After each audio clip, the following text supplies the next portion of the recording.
Welcome to Slovenia.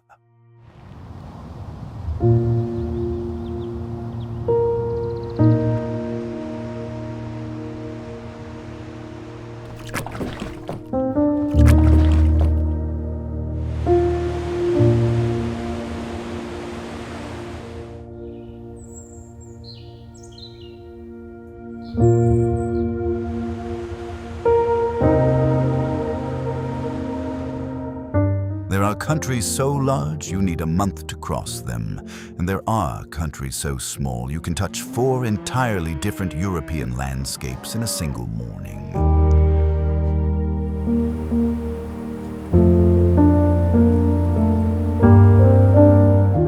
At the crossroads of Europe, where Central, Southern, and Eastern Europe converge, lies a country barely more than 20,000 square kilometers in size, with just over 2 million people. A country that even many Europeans don't quite know how to categorize. Western or Eastern, Alpine or Mediterranean, Slavic or Latin. The answer perhaps is all of them. They call this country Slovenia.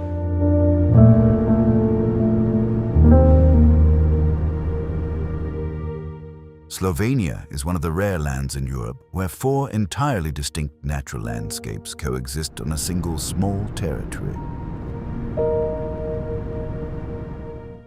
To the north, the Julian Alps, with limestone peaks nearly 3,000 meters high and deep glacial valleys.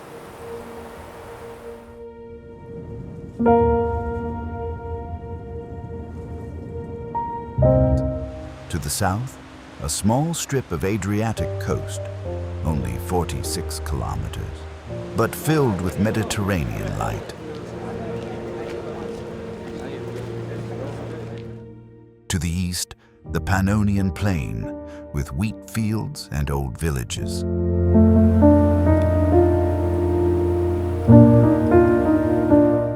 In the heart of the country is the karst, a limestone landscape so distinctive that science borrowed its name to describe an entire discipline.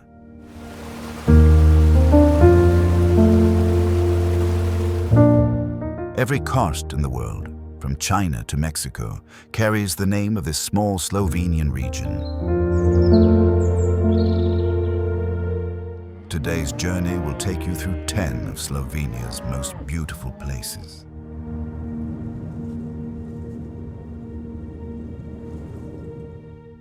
Breathe slowly, look wide, because on this small country, all of Europe folds itself together so that you can touch it in a few days. The journey begins in the country's northwest, deep inside the Julian Alps, in a place where space narrows and depth opens.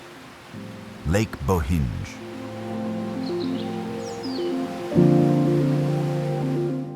Bohinj is the largest natural glacial lake in Slovenia. 4.5 kilometers long, 1 kilometer wide, 45 meters deep. The lake sits in a glacial valley, bordered on 3 sides by Julian alpine peaks rising above 2,500 meters.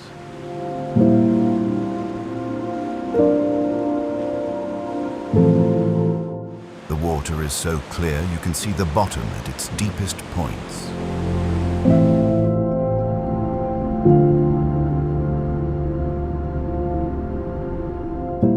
On windless mornings, the surface becomes a giant mirror, reflecting mountain and sky at once. You cannot tell where water ends and air begins. Unlike its more famous sister, Lake Bled, only 20 kilometers away, Lake Bohinj has kept its original face. No large hotels, no dense development.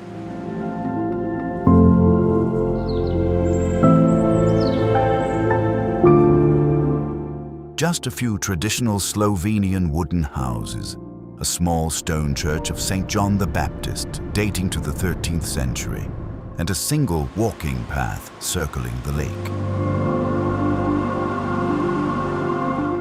Slovenians consider Bohinj their real lake, where they come to fish, swim in summer, ski in winter.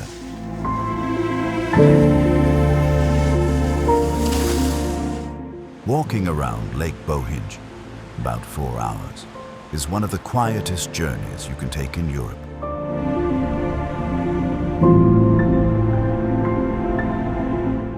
You pass green meadows, lines of maple trees, small sand stretches at the shore.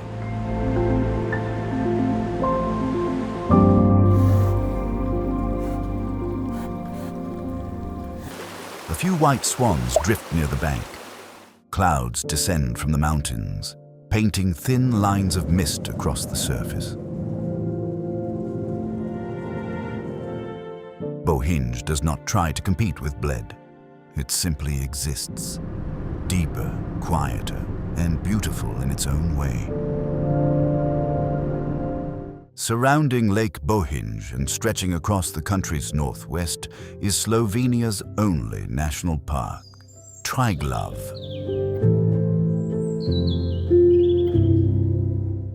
Triglav National Park covers nearly 880 square kilometers, about 4% of Slovenia's surface.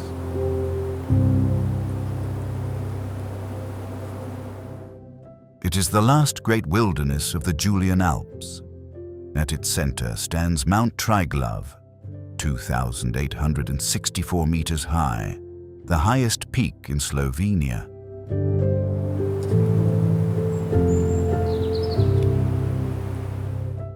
The name Triglav means 3 heads, because seen from the west, the mountain shows 3 rising summits.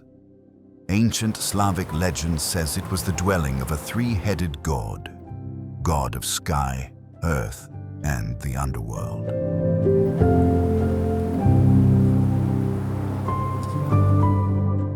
For Slovenians, climbing Triglav at least once in a lifetime is considered a near sacred rite of passage.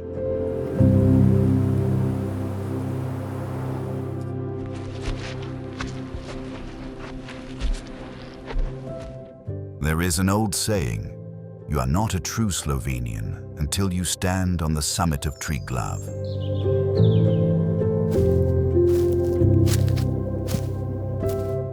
The image of this mountain appears on the Slovenian flag. The 3 small peaks on the flag are a stylized Triglav.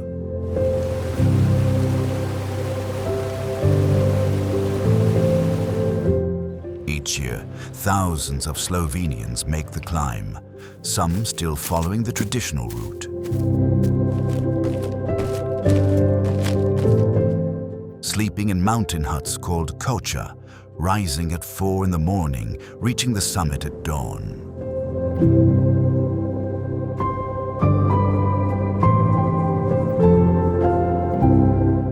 Walking deeper into the park, you pass ancient glacial valleys, primordial waterfalls.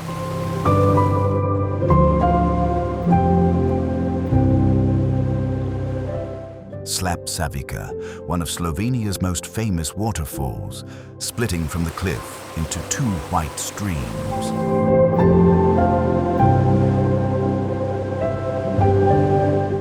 You walk through alpine meadows filled with edelweiss and gentian.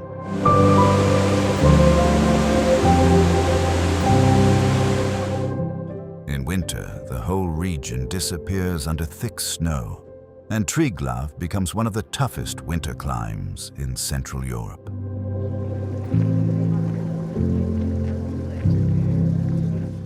Triglav is not just a mountain, it is the spiritual center of a country.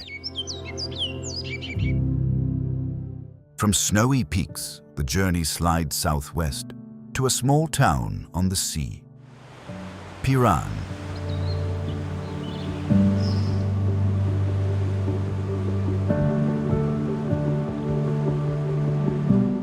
Piran sits on a narrow headland reaching out into the Adriatic, at the southernmost tip of Slovenia's coast, itself only 46 kilometers long.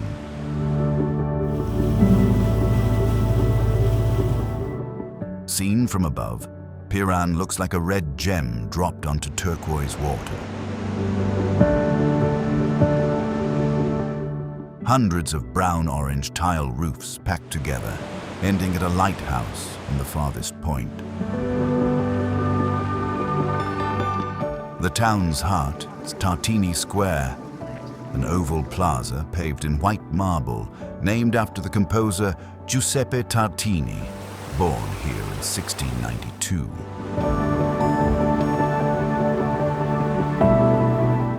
Piran belonged to the Venetian Republic for over 5 centuries, from 1303 to 1797.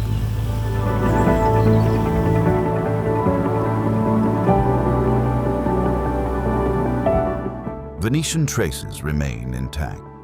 Gothic Venetian architecture, arched windows, the winged lion of Saint Mark on walls.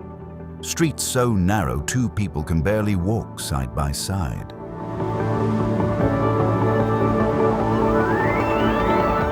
The Church of St. George stands on the highest hill, with a bell tower that is an almost exact smaller copy of the Campanile in St. Mark's Square in Venice. Walking through Piran in the early morning, while sea mist has not yet lifted, you hear footsteps on marble, gulls calling, the scent of espresso from cafes not yet fully open. In the evening, yellow light from town windows spills onto the water, turning Piran into a still painting.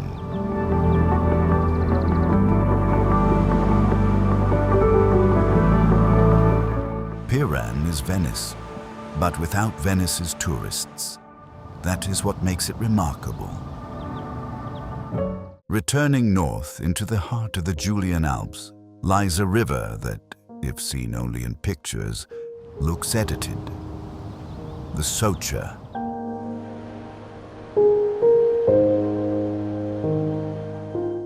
The Soča runs 136 kilometers from a spring on a peak nearly 1,100 meters high down into the Adriatic in northern Italy.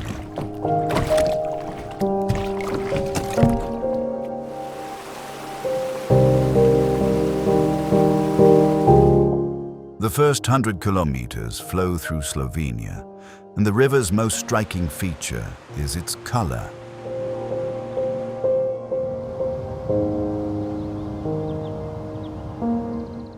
The water carries an almost impossible emerald turquoise, a hue blending the brightness of turquoise with the depth of emerald, glowing on sections lit directly by sunlight, almost as though the river itself were luminous.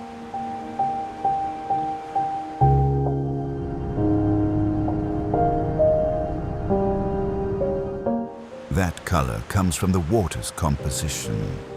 The Soča flows through karst limestone, carrying ultra-fine mineral particles, especially calcium carbonate, that reflect light in a particular way.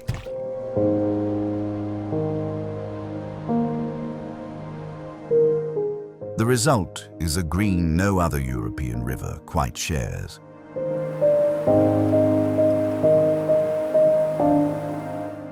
But the Soča carries a heavy memory as well.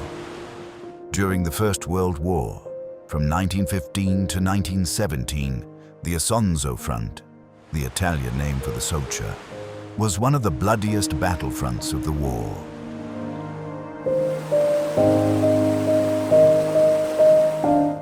"12 major battles took place along this river. More than 1 million Italian and Austro-Hungarian soldiers were killed or wounded.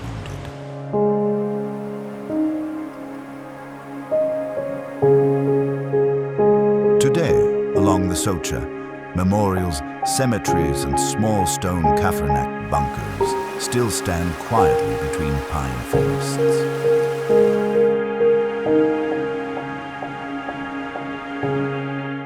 This river is a living paradox.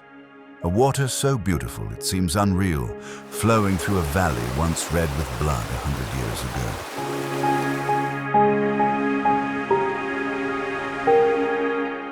In In some sections of the Soča, you sit on the bank, dip your hand into the icy water, and feel something hard to name. Not sadness, not stillness, but a coexistence of beauty and remembrance. From the Soča back east to perhaps Slovenia's most recognized image worldwide, Lake Bled. Lake Bled is not Slovenia's largest, deepest, or wildest lake, but it has one thing no other lake has: a small island with a church at its center.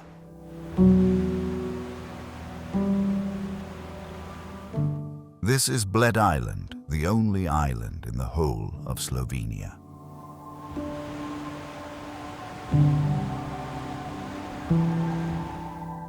On it, a church of St. Mary from the 17th century rises with its 52-meter bell tower, surrounded by a few old birch trees.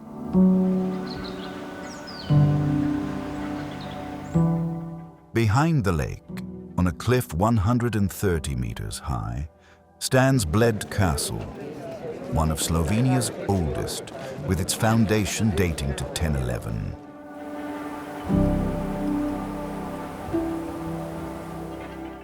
To reach the island, you do not take a motorboat.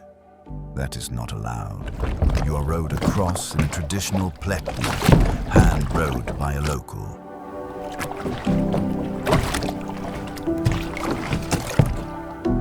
The pletna is a flat-bottomed wooden boat unique to Lake Bled, passed down through families since the early 18th century.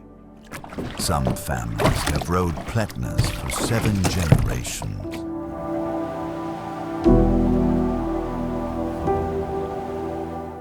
When you reach the island, 99 stone steps lead up to the church. By tradition, a groom must carry his bride up all 99 without resting on their wedding day.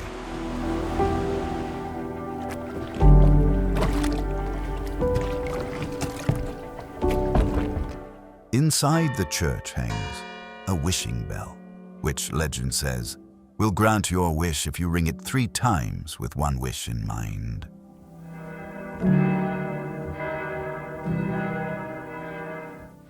Lake Bled has one quiet difference from other alpine lakes.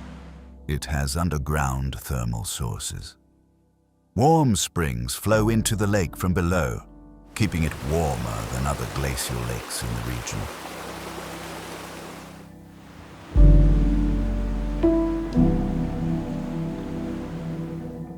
In summer, you can swim to the island. In winter, the lake sometimes freezes into a white mirror, and occasionally thick enough to walk across.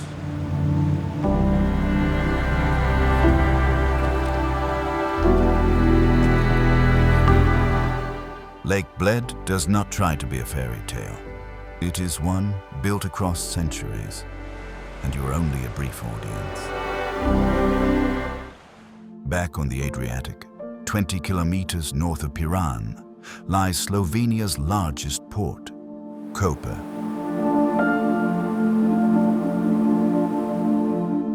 Koper is the largest city on Slovenia's coast, but also the one most marked by the Venetian past. The city's center is Tito Square, one of the most beautiful Renaissance squares outside Italy.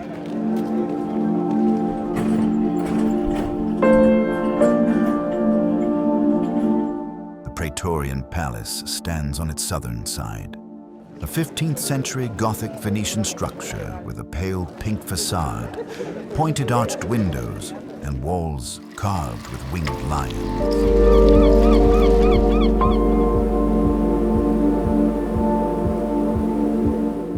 The Church of Mary, the Mother of God, rises to the east with a 54-meter bell tower, an almost exact, slightly smaller copy of the Campanile of St. Mark's in Venice.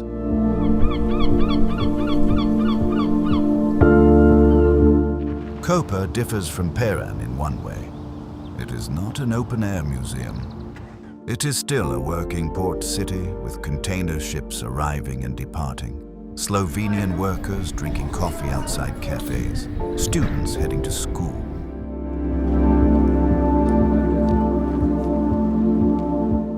You can walk 3 minutes from Tito Square to the port and see massive cargo ships from China, Egypt, Brazil.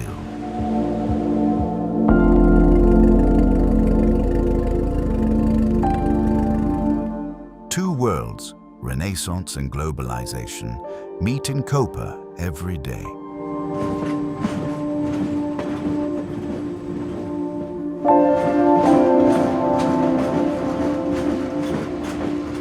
Historically, Koper was the Venetian capital of Slovenian Istria for over 400 years. Its Italian name, Capodistria, is still used today.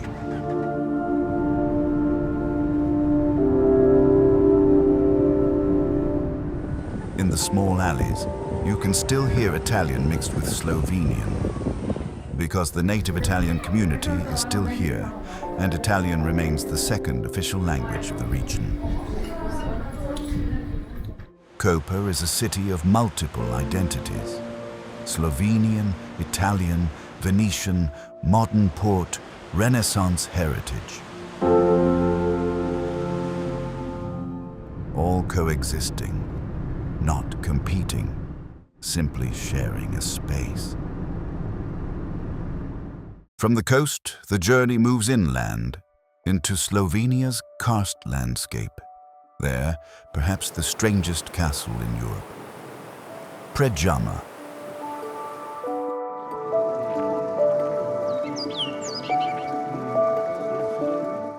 Predjama Castle does not stand next to a cliff. It is built into one.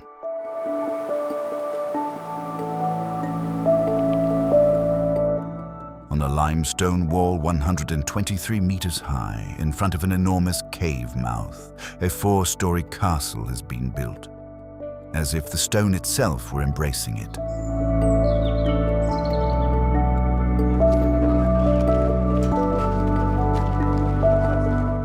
Seen from a distance, the castle appears to emerge directly from the mountain. It is one of the rarest castles in the world, built directly into the mouth of a cave.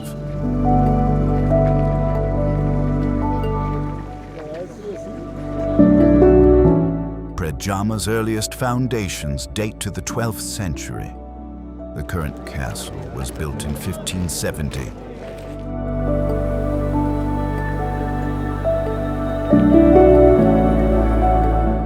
The most famous resident was Erazem Predjamski, a 15th century Slovenian knight, considered a kind of Slovenian Robin Hood.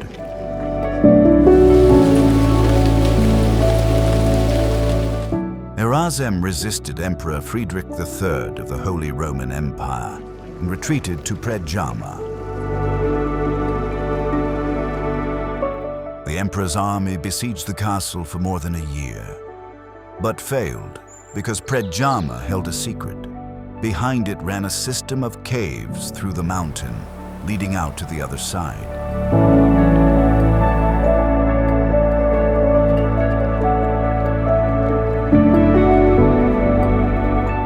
Erazem could still slip out, gather food, wine, even fresh cherries, which shocked the besiegers most, since it was winter.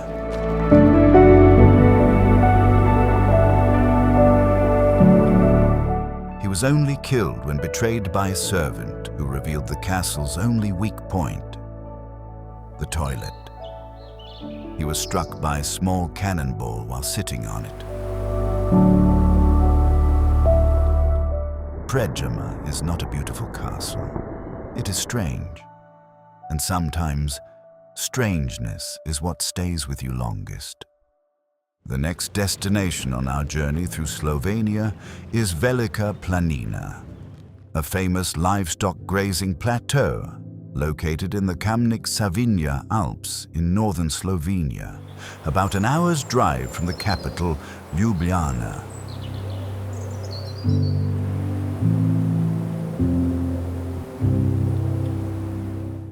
It is considered considered one of the largest and most unique high mountain shepherd settlements in Europe, where traditional wooden houses have endured amid magnificent natural surroundings for centuries. From the moment they set foot on the plateau, visitors are enchanted by the sight of endless, lush green meadows surrounded by towering mountain peaks crowned with white cloud.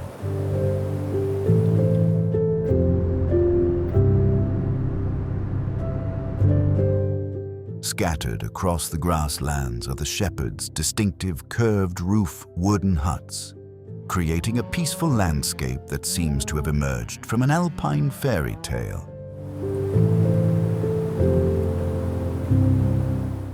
Summer is the most beautiful and vibrant season in Velika Planina. From mid-June to mid-September, hundreds of cows are brought to the plateau for grazing.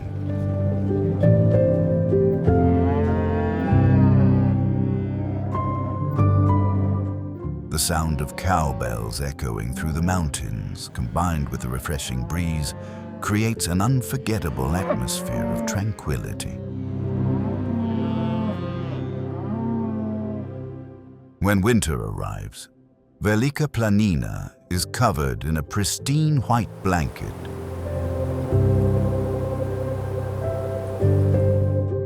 The green meadows of summer are replaced by vast snow-covered fields stretching to the horizon. The quiet and picturesque scenery makes it an ideal destination for skiing, snowboarding, and hiking through a breathtaking winter landscape.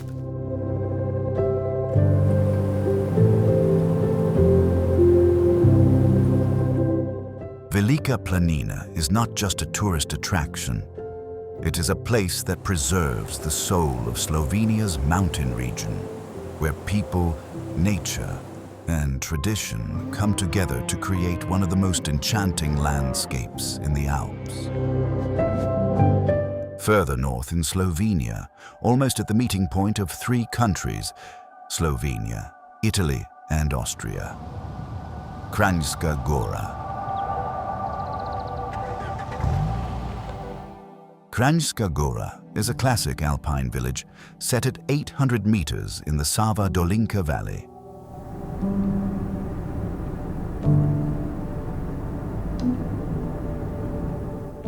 Just a few kilometers west lies the Vršić Pass, Slovenia's highest pass, crossing the Julian Alps at nearly 1,600 meters.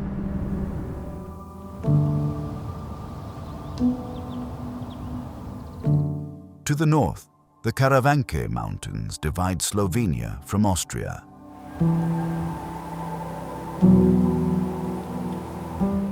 Not far southwest, Italy. This is a place where three countries look up at the same range.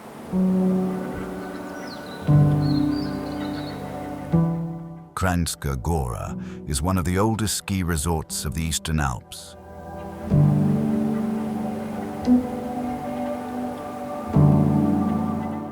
In winter, the Vitrunk World Cup Slalom, held here since 1961, draws the world's top skiers.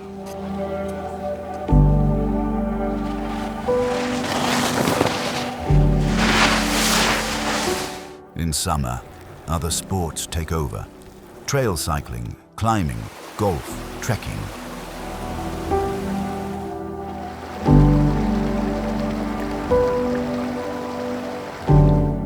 Long trails run around Lake Jasna, a small artificial lake whose emerald water reflects Mount Prisank, famous for the Prisank window, a natural hole through the cliff carved by erosion.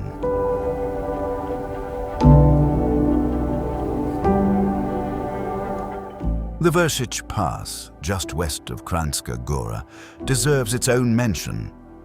The pass has 50 switchbacks, 48 of them numbered, each with a small sign.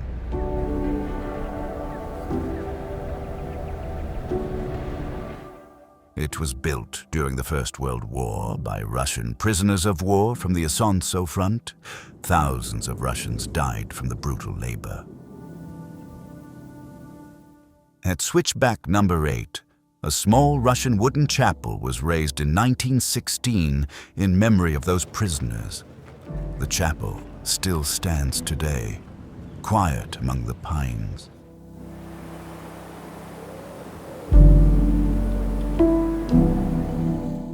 Kranjska Gora is a place where alpine beauty and heavy history stand side by side, and perhaps for that reason, it leaves a deeper resonance than most ski resorts. The journey closes in eastern Slovenia, where the Pannonian Plain meets the last gentle hills of the Alps. There, on a hill above the town of Celje, stands Slovenia's largest castle, Celje Castle.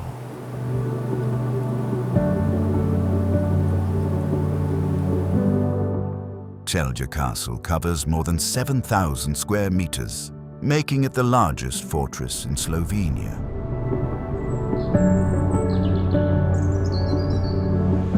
It stands on a hill 407 meters high, looking down over the town of Celje and the Soča River.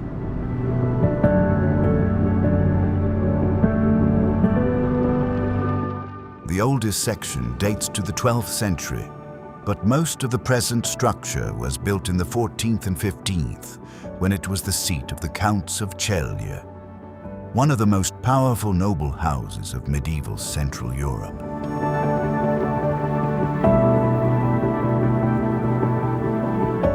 Today, Celje Castle has been partially restored.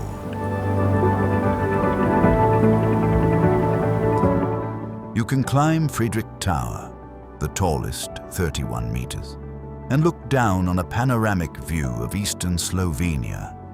Green hills, old villages, the Soča River winding through its valley, and far to the northwest, the snowy peaks of the Kranjska Alps.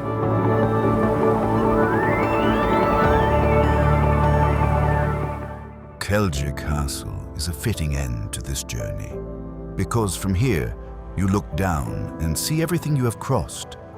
The Pannonian Hills to the east, the Alps to the west, the river flowing toward the Adriatic.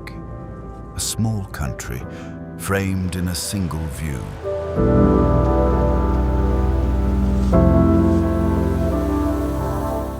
And you realize, Slovenia does not need to be large. It only needs to be layered, deep and capable of keeping every fragment of its memory intact. Some countries say goodbye with a great capital city, others with a long stretch of coastline. Slovenia says goodbye with a feeling.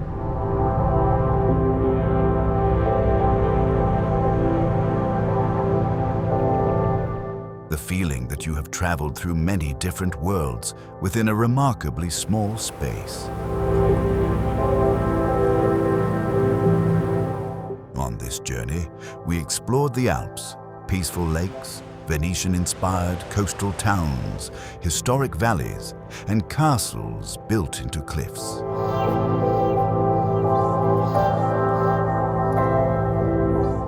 Within just over 20,000 square kilometers, Slovenia brings together the Alps, the Mediterranean, the Pannonian Plain, and the Karst region, like a miniature Europe.